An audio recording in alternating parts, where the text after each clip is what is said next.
ओम शांति। ओम शांति। ओम शांति। ओम शांति। ओम शांति। ओम शांति। आज 13 सितंबर 2025 प्रातः मुरली। ओम शांति। बाप दादा मधुबन।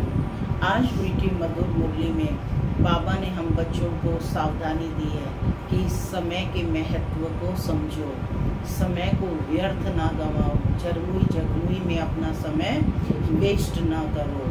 तो क्या करना है? परम पिता शिव परमात्मा की याद में रहने का अभ्यास करना है, क्योंकि आत्मा कैसी हो गई है? बिल्कुल तमो प्रधान हो गई है, उसमें जंक लगी हुई है। वो जंक छूटेगी कैसे? याद से, क्योंकि याद से ही आत्मा पावन बनेगी। सुनते हैं आज के डायरेक्ट ईश्वरीय महावाक्य। ओम शांति। बाबा कहते, मीठे बच्चे, सबसे पहले यही ख्याल करो कि मुझ आत्मा पर जो कट चढ़ी हुई है वह कैसे उतरे।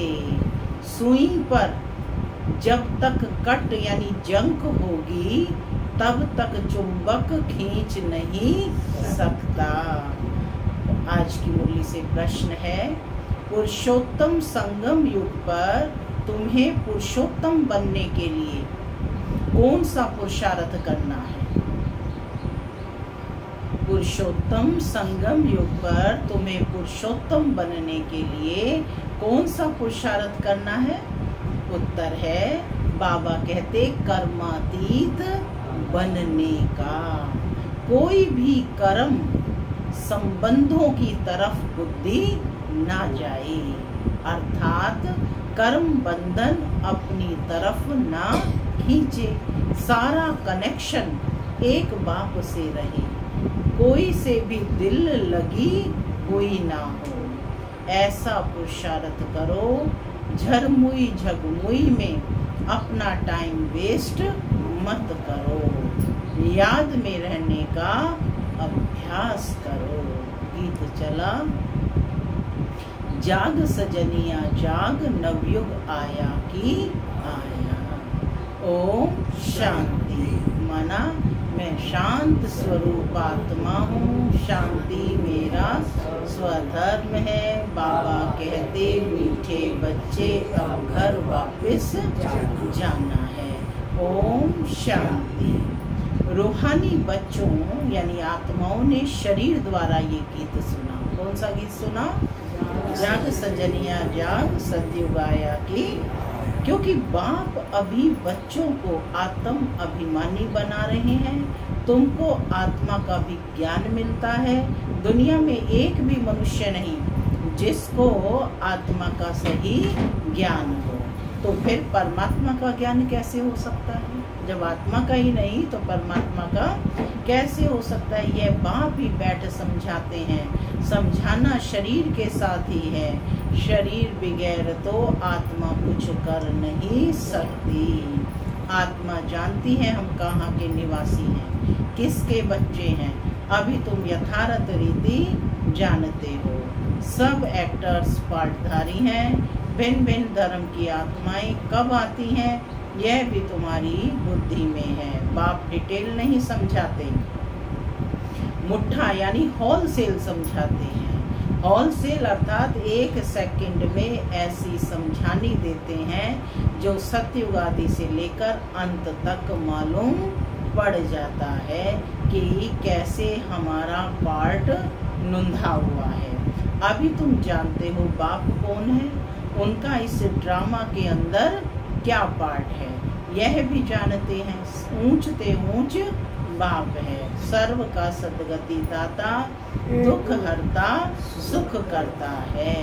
शिव जयंती गाई हुई है, जरूर कहेंगे शिव जयंती सबसे ऊंच है। खास भारत में भी जयंती मनाते हैं। जिसकी राजाई में जिस पुरुष की पास्ट की हिस्ट्री अच्छी होती है तो उनके स्टैम्प भी बनाते हैं। अब शिव की जयंती भी मनाते हैं।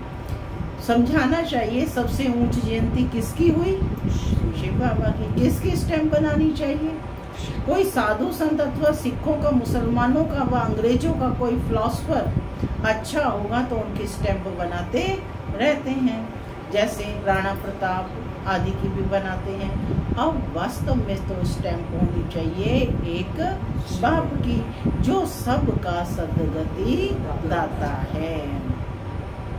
इस समय बाप आए हैं, ना आए तो सद्गति कैसे हो, क्योंकि सब रौरव नरक में यानी घोर नरक में गोता खा रहे हैं। सबसे ऊंच है शिव बाबा पतित पावन। मंदिर भी शिव के बहुत ऊंचे स्थान पर बनाते हैं, क्योंकि ऊंच ते ऊंच है ना।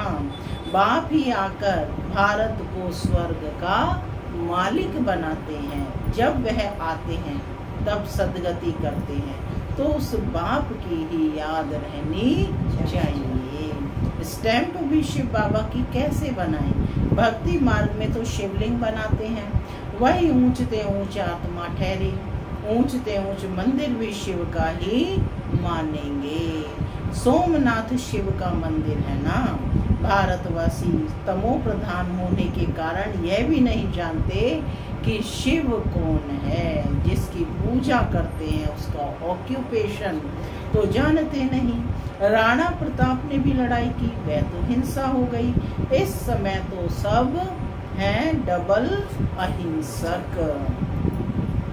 विकार में जाना, काम कटारी चलाना, बाबा कहते यह भी हिंसा है ना। डबल अहिंसक तो यह लक्ष्मी नारायण है। मनुष्यों को जब पूरा ज्ञान हो तब अर्थ सहित स्टैंप निकले। सतयुग में स्टैंप निकलती है इन लक्ष्मी नारायण की। शिव बाबा का ज्ञान तो वहाँ रहता नहीं, तो जरूर ऊंचते ऊंच श्री लक्ष्मी नारायण की ही स्टैंप लगती होगी। अभी भी भारत का वह स्टैंप होना चाहिए। ऊंचते ऊंच है त्रिमूर्ति शिव, वह तो अविनाशी रहना चाहिए, क्योंकि भारत को अविनाशी राजगद्दी देते हैं।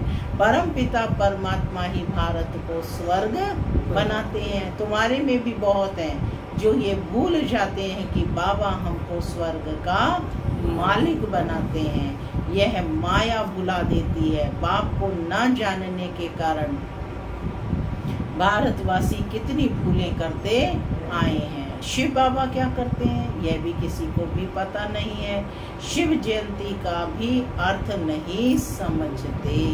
यह नॉलेज सिवाय बाप के और कोई दे नहीं सकता, और कोई को है ये नॉलेज है भी नहीं। अभी तुम बच्चों को बाप समझाते हैं, तुम औरों पर भी रहम करो, अपने ऊपर आप ही रहम करो। टीचर पढ़ाते हैं, यह भी रहम करते हैं ना। यह भी कहते हैं मैं टीचर हूँ, तुमको पढ़ाता हूँ। वास्तव में इसका नाम पाठशाला भी नहीं कहेंगे, यह है तो बहुत बड़ी यूनिवर्सिटी है। कहाँ बैठे हो? यूनिवर्सिटी में। बाकी सब है झूठे नाम। वह कोई सारे यूनिवर्स के लिए कॉलेज तो है नहीं, तो यूनिवर्सिटी है ही एक बाप की, जो सारे विश्व की सद्गति करते हैं। वास्तव में यूनिवर्सिटी तो यह एक ही है। इन द्वारा ही सब मुक्ति और जीवन मुक्ति में जाते हैं, अर्थात शांति और सुख को प्राप्त करते हैं। यूनिवर्स तो यह हुआ ना। इसलिए बाबा कहते हैं डरो मत। यह तो समझाने की बात है। ऐसे भी होता है इमरजेंसी के टाइम में कोई किसकी सुनते भी नहीं है। प्रजा का प्रजा पर राज्य चलता है, और किसी धर्म में शुरू से राजा नहीं चलती। वह तो धर्म स्थापन करने आते हैं, फिर जब लाखों के अंदाज में हो तब राजा ही कर सके। यहाँ तो बाप राजाई स्थापन कर रहे हैं यूनिवर्स के लिए। यह भी समझने की समझाने की बात है। दैवी राजधानी इस पुरुषोत्तम संगम युग पर स्थापन कर रहे हैं। कौन सी राजधानी? दैवी राजधानी इस पुरुषोत्तम संगम युग पर स्थापन कर रहे हैं। बाबा ने समझाया है श्री कृष्ण, श्री नारायण, श्री राम आदि के काले चित्र भी तुम हाथ में उठाओ, फिर समझाओ श्री कृष्ण को श्याम सुंदर क्यों कहते हैं। सुंदर था फिर श्याम कैसे बनते हैं। भारत ही हेविन था अब हेल है। हेल अर्थात काला, हेविन अर्थात गोरा। राम राज्य को दिन और रावण राज्य को रात कहा जाता है। तो तुम समझा सकते हो देवताओं को काला क्यों बनाया जाता है। बाप बैठ क्यों बनाया है, माने देवताओं को काला क्यों बनाया है, बाप बैठे समझाते हैं। तुम तो अभी पुरुषोत्तम संगम युग पर हो, वह नहीं है। तुम तो यहाँ बैठे हो ना, यहाँ तुम हो ही संगम युग पर पुरुषोत्तम बनने का पुरुषार्थ कर रहे हो। विकारी पतित मनुष्यों से तुम्हारा कोई कनेक्शन नहीं है। हाँ, अभी कर्मातीत अवस्था नहीं हुई है, इसलिए कर्म संबंधों से भी दिल लग जाती है। कर्मातीत बनना उसके लिए चाहिए याद की यात्रा। बाप समझाते हैं तुम आत्मा हो, तुम्हारा परमात्मा बाप के साथ कितना लव होना चाहिए। ओहो, बाबा हमको पढ़ाते हैं, वह उमंग कोई में रहता नहीं है। माया घड़ी घड़ी देह अभिमान में ला देती है, जबकि समझते हो शिव बाबा हम आत्माओं से बात कर रहे हैं, तो वह कशिश, वह खुशी रहनी चाहिए ना। जिस सुई पर जरा भी जंक नहीं होगी, वह चुंबक के आगे तुम रखेंगे तो फट से चटक जाएगी। थोड़ी भी कट होगी तो चटकेगी नहीं। कशिश नहीं होगी, जहाँ से नहीं होगी फिर उस तरफ से चुंबक खींचेंगे। बच्चों में को कशिश तब होगी जब याद की यात्रा पर होंगे। कट होगी तो खींच नहीं सकेंगे। हर एक समझ सकते हैं हमारी सुई बिल्कुल पवित्र हो जाएगी तो कशिश भी होगी।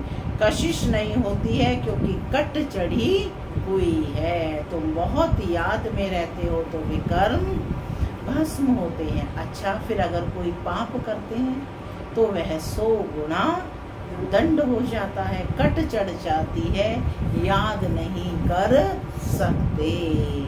बाबा कहते अपने को आत्मा समझ बाप को याद करो। याद भूलने से कट चढ़ जाती है तो वह कशिश लव नहीं रहता।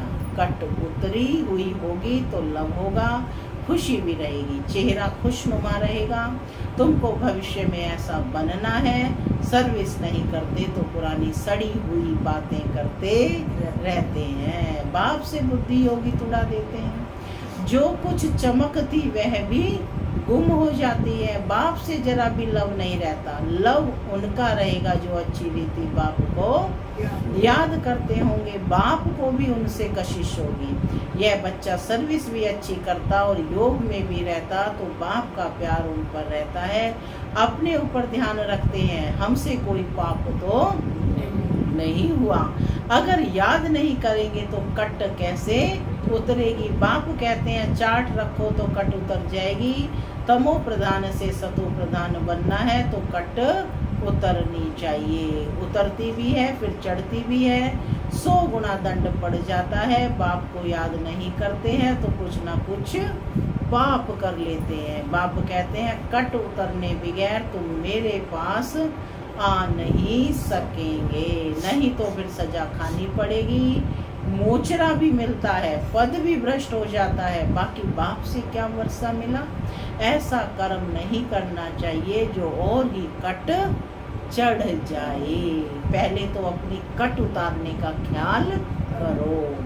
ख्याल नहीं करते हैं तो फिर बाप समझेंगे कि इनकी तकदीर में नहीं है।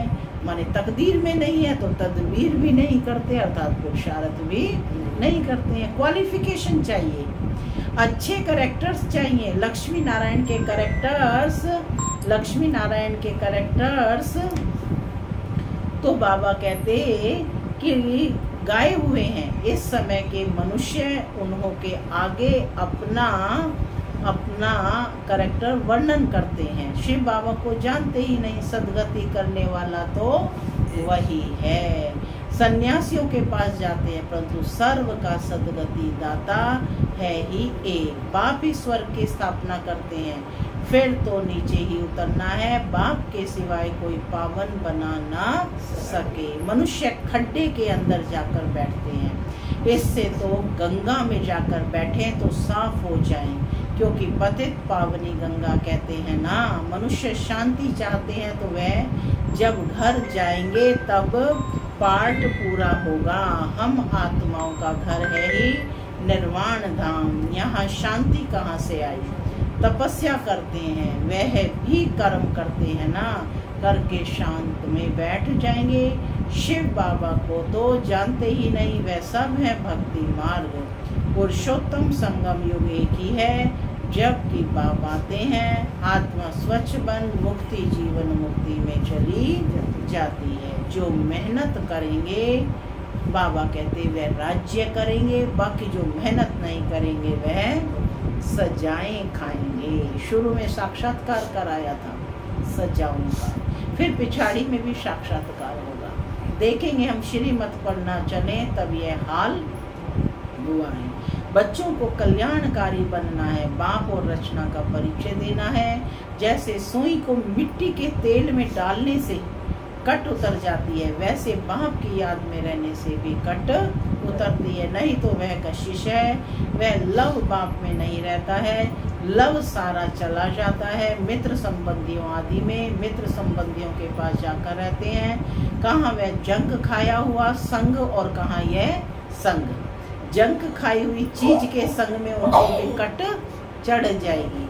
कट उतारने के लिए ही बाप आते हैं, याद से ही पावन बनेंगे। आधा कल्प से बड़ी जोर से कट चढ़ी हुई है। अब बाप चुंबक कहते हैं मुझे याद करो। कौन है बाप?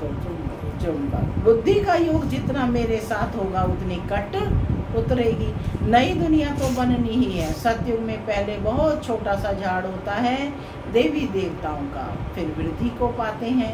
यहाँ से ही तुम्हारे पास आकर पुरुषार्थ करते रहते हैं। ऊपर से कोई नहीं आते हैं, जैसे और धर्म वालों के ऊपर से आते हैं। यहाँ तुम्हारी राजधानी तैयार हो रही है, सारा मदार पढ़ाई पर है, बाप की श्रीमत पर चलने पर है। बुद्धि योग बाहर जाता रहता है तो भी कट चढ़ जाती है, कट लग जाती है। यहाँ आते हैं तो सब हिसाब किताब चुकतू कर जीते जी सब कुछ खत्म करके आते हैं। सन्यासी भी सन्यास करते हैं तो भी कितने समय तक सब याद आता रहता है। तुम बच्चे जानते हो अभी हमको सत्य का संग मिला है। किसका संग मिला है? सत्य बाप का संग मिला है।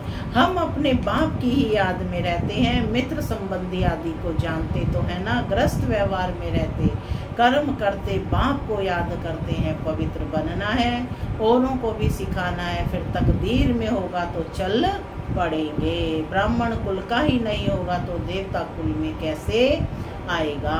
बहुत सहज पॉइंट्स दी जाती है तो झट किसकी बुद्धि में बैठ जाए।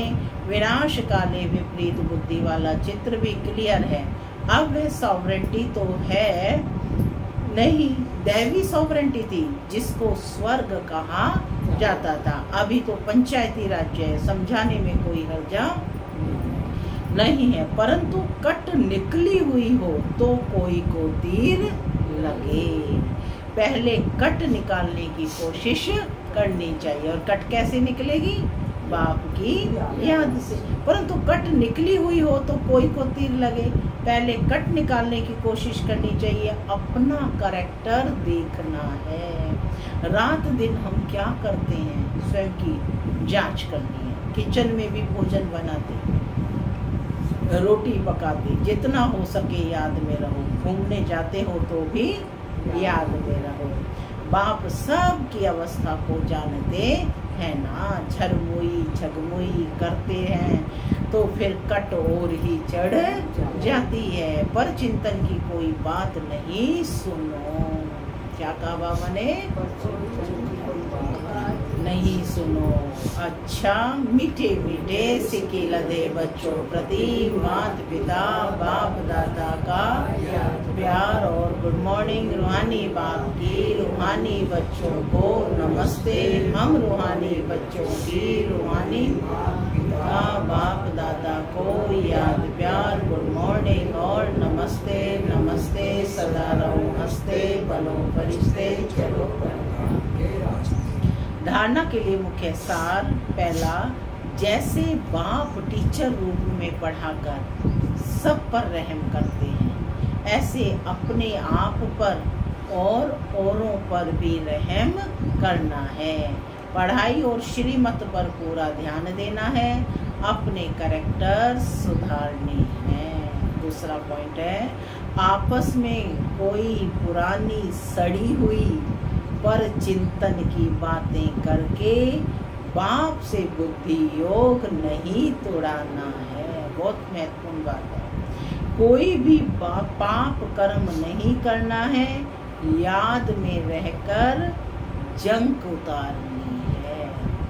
आज का वरदान है, दृढ़ता द्वारा कल राठी जमीन में भी फल पैदा करने वाले सफलता स्वरूप भव। दृढ़ता द्वारा कल राठी जमीन में भी फल पैदा करने वाले सफलता स्वरूप भव। कोई भी बात में सफलता स्वरूप बनने के लिए दृढ़ता और स्नेह का संगठन चाहिए। यह दृढ़ता कल राठी जमीन में भी फल पैदा कर देती है। जैसे आजकल साइंस वाले रेत में भी फल पैदा करने का प्रयत्न कर रहे हैं, ऐसे आप साइलेंस की शक्ति के द्वारा स्नेह का पानी देते हुए फलीभूत बनो। दृढ़ता द्वारा ना उम्मीद में भी उम्मीदों का दीपक जगा सकते हो, क्योंकि हिम्मत से बाप की मदद मिल जाती है। स्लोगन, अपने को सदा प्रभु की अमानत समझकर चलो तो कर्म में रूहानियत आएगी। अपने को सदा प्रभु की अमानत समझकर चलो तो कर्म में रूहानियत आएगी। अव्यक्त इशारे, अब लगन की अग्नि को प्रज्वलित कर योग को ज्वाला रूप बनाओ। सारथी अर्थात आत्म अभिमानी, क्योंकि आत्मा ही सारथी है। ब्रह्मा बाप ने इस विधि से नंबर 1 की सिद्धि प्राप्त की, तो फॉलो फादर करो। जैसे बाप देह को अधीन कर प्रवेश होते हैं अर्थात सारथी बनते हैं, देह के अधीन नहीं होते, इसलिए न्यारे और प्यारे हैं।